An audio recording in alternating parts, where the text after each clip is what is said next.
ایسا وظیفہ کہ ہر دعا قبول ہونے لگے۔ نبی کریم صلی اللہ علیہ وسلم نے فرمایا، جس شخص کی رات کو آنکھ کھلے اور وہ یہ دعا پڑھ لے، لا الہ الا اللہ وحدہ لا شریک لہ لہ الملک وَلَهُ الْحَمْدُ وَهُوَ عَلَى كُلِّ شَيْءٍ قَدِيرٌ۔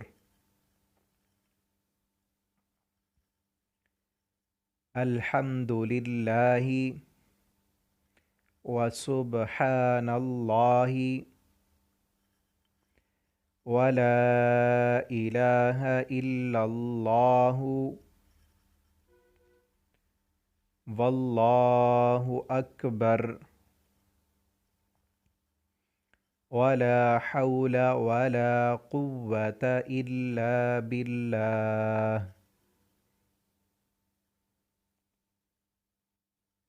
اکیلے اللہ کے سوا کوئی معبود نہیں، اس کا کوئی شریک نہیں، بادشاہی اسی کی ہے اور اسی کے لیے سب تعریف ہے، اور وہ ہر چیز پر کامل قدرت رکھتا ہے۔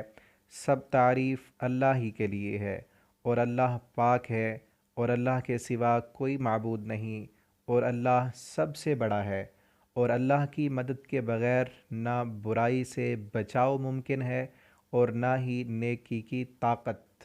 تو نبی کریم صلی اللہ علیہ وسلم نے فرمایا، پھر اس کے بعد وہ یہ دعا پڑھے، اللہم اغفر لی، الہی مجھے بخش دے، یا کوئی اور دعا کرے تو اس کی دعا قبول کر لی جاتی ہے، اور اگر وہ وضو کر کے وہ نماز پڑھے تو اس کی نماز بھی قبول ہوتی ہے۔ صحیح البخاری۔ اس دعا کو یاد کیجئے، رمضان المبارک کا بابرکت مہینہ ہے۔ جب بھی رات کو آنکھ کھلے یا صبح سحری کے وقت جب بیدار ہونے لگیں تو اس دعا کو پہلے پڑھیں، اور پھر جو مرضی دعا کریں سحری کے وقت، اللہ رب العالمین ضرور دعا قبول کرتے ہیں، اور مومنین کی صفت ہے۔ اللہ تعالیٰ قرآن میں فرماتے ہیں کہ وہ یستغفرون بالاسحار وہم یستغفرون بالاسحار، مومن لوگ سحری کے وقت اللہ تعالیٰ سے بخشش مانگتے ہیں، تو اس وقت یہ دعا پڑھ کے بخشش مانگیں اپنے گناہوں کی۔ اللہ تعالیٰ ہمارے دل کی تمناؤں کو پورا فرمائیں، اور ہماری دعاؤں کو اللہ تعالیٰ قبول فرمائیں، اور ہمیں زیادہ سے زیادہ اپنی عبادت کرنے کی توفیق دیں۔ والسلام علیکم ورحمۃ اللہ۔